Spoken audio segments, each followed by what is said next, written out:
Kita mo naman no, sa hearing no, kung anong ginawa nila kay Wilkins Villanueva. Talagang super abuse of power yung ginagawa nila.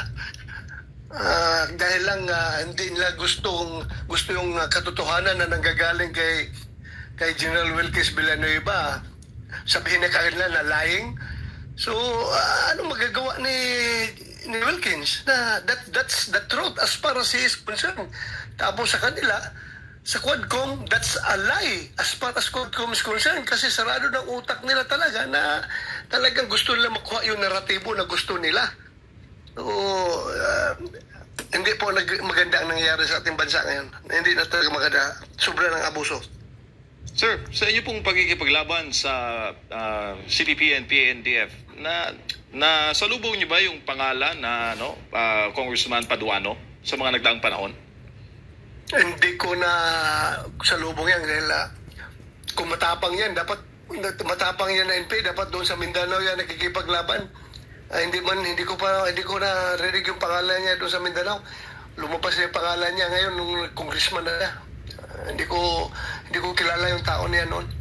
Opo, kasi marami din po sa mga produkto ng Philippine Military Academy ang nag-question dito nga sa nakaraan ni Congressman Paduano sa ilalim po ng Alex Bongkayo Brigade na kini-question na ang mga PMAer na nalagay sa pamahalaan nagsilbi po at nagbuwis ng buhay. Pero siya, sa nagdaang panahon, ano raw ang naging ambag niya sa bayan? Abuso. Pagsira ng ating bansa. Pagsira ng bansa. Gusto na sirain para ito malugmok at sila maghari-harian. At yan ngayon, ginagawa na yan terorista, Paduano. Through the legal forum, no? Diyan na talagang lumalabas na nananalo sila ngayon dahil yung parliamentary struggle nila ay talagang nakuha na nila dahil nakapasok na sila sa Kongreso. Andyan na sila. Oh. So, yun nangyari ngayon. Binibigyan natin ng tsansa yung mga taong kalaban ng Estado para sirain ang ating Estado from within. Hindi from the outside, from within. Correct. Mismo sa ating gobyerno. They are using democracy to destroy democracy. They are talagang yung kanilang duplicitous na mga estratehiya ay gumagana. Opo. At anong pakiwari naman na send ng mga tao nakakasalubong po ninyo? Imong mahimamat kada adlaw na nakakausap po ninyo araw-araw sa nangyayari po dyan sa mababang kapulukan ng Kongreso sa Quad Investigations? Wala akong nasalubong at nakausap na tao na natutuwa sa ginagawa nila. Lahat ng nakausap ko ay galit na galit sa ginagawa nila. Ultimo, ordinaryong tao ay talagang galit na sa kanilang ginagawa. So, wala pong kabutihan na naibigay ang kanilang 13 na hearings, no? Sobra talaga, no? Umabot ng 13 hearings just trying to demolish the Dutertes. But kaya nga, nagkamali sila. Iba ang dating sa taong bayan sa kanilang ginagawa. Ang taong bayan ay lalo nagagalit at lalo napamahal si Pangulong Duterte. Nakita nila ang diferensya sa takbo ng gobyerno ngayon at gobyerno noon. Opo. Maliban po kay General Villanueva, ito pong active Police Colonel Grijaldo, nilipat din pala sa House of Representatives sa kabila po ng kanyang medical condition. Sen, meron po kayong shinare na larawan sa inyo pong Facebook at nag-viral po ito. Kaya nga, Sobra talaga, MJ at Admar. Sobra na yung ginagawa nila. Kahit nasa hospital, kinuha ng Quadcom. Kinisyon ko pa rin nga yung aming liderato sa Senado, no? Sinabi ko, alam nyo, pag ganito palagi mangyayari, chances are yung mga tao na who are trying to seek redress dito sa Senado because of the abuses that they are experiencing from the lower house ay mawala na ng pag-asa sa buhay dahil iniisip na, tingnan nila. Pumunta ako sa Senado, nagsalita ako ng katotohanan para malaman ng taong bayan kung anong nangyayari. And yet, hindi ako kayang dipinsahan ng Senado. Ngayon, ito. Paano naman didipinsa yung si Kilay sa iyo?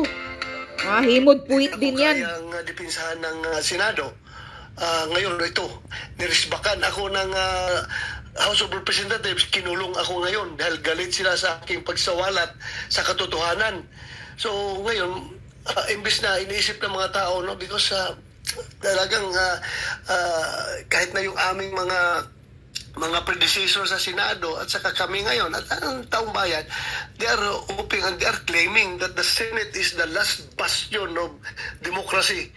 Kung ang lahat ng ibang mga ahensya ng gobyerno ay nawawala na ng nawawala ng saysay sa kanilang demokrasya, pero ang Senado ay nandyan para mangingibabaw ang demokrasya sa buong Pilipinas. Pero with what is happening, baka magdalawang isip na ibang tao na hindi na ako pupunta sa Senado, hindi na ako magsalita dyan ng katotohanan, hindi pala ako kayang dipinsahan. Ngayon tuloy, ako tuloy ngayon nirisbakan dito sa mga tinamaan sa aking pananalita, pawang katotohanan at tama lang. Kaya nga. Na kinulong tuloy ako ngayon dito. So, masakit para sa akin na parang ganun na lang sila ka-powerful at ang Senado ay walang magagawa tungkol sa mga ganung klaseng bagay na mga pang-aabuso, no?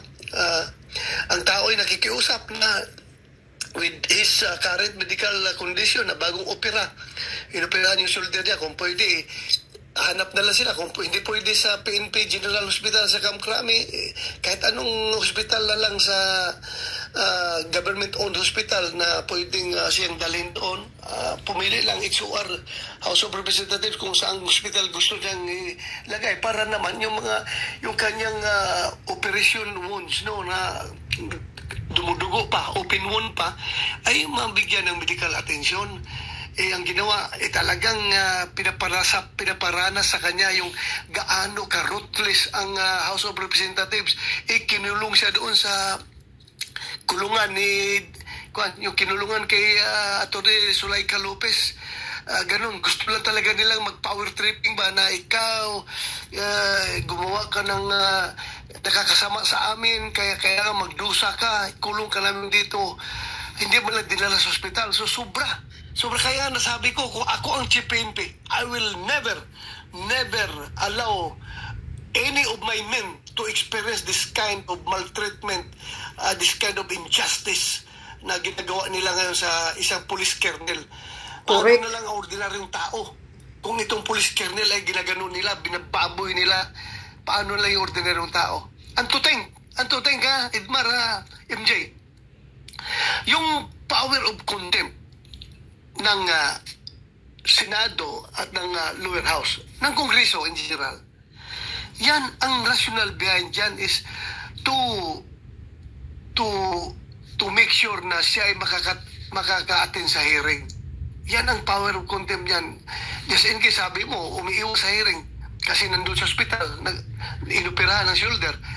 Kung gusto mo siyang mag-appear, ang pag-cite mo ng power of contempt is for him to force him to appear before the hearing. At kung wala na kayong hearing, natapos na, wrap up na yung hearing, terminated ang inyong hearing, like what they have said, tapos na yung last hearing na nila yun, ano pang purpose para kunin mo yung tao sa ospital at dalhin sa House of Representatives para lang ipakita mo yung power mo over sa kanya? Kaya nga. Mali po yun. Dahil ang Kongreso po ay walang power, hindi kami korte na magpataw ng punishment. Ang ginagawa lang ngayon kay Grijaldo is punishment yun. Punishment yun sa kanyang sinasabi na hindi maganda na napasama daw yung imahe ng Quadcom. Punishment yung ginagawa nila, hindi yun yung to compel his presence during the hearing. Dahil wala ng hearing. Tapos na, nag-terminate na yung kailangang investigation. Ang rule of thumb nga dyan, if kung meron kang kinontempt, then tapos na yung hearing mo, nag-close ka na, nag-terminate ka na, by all means, i-release mo yung mga pinagkukontempt mo. Ganun po yan. Hindi yan punishment yung citation of contempt. Citation for contempt. Hindi yan punishment, kundi to ensure his presence during the hearing.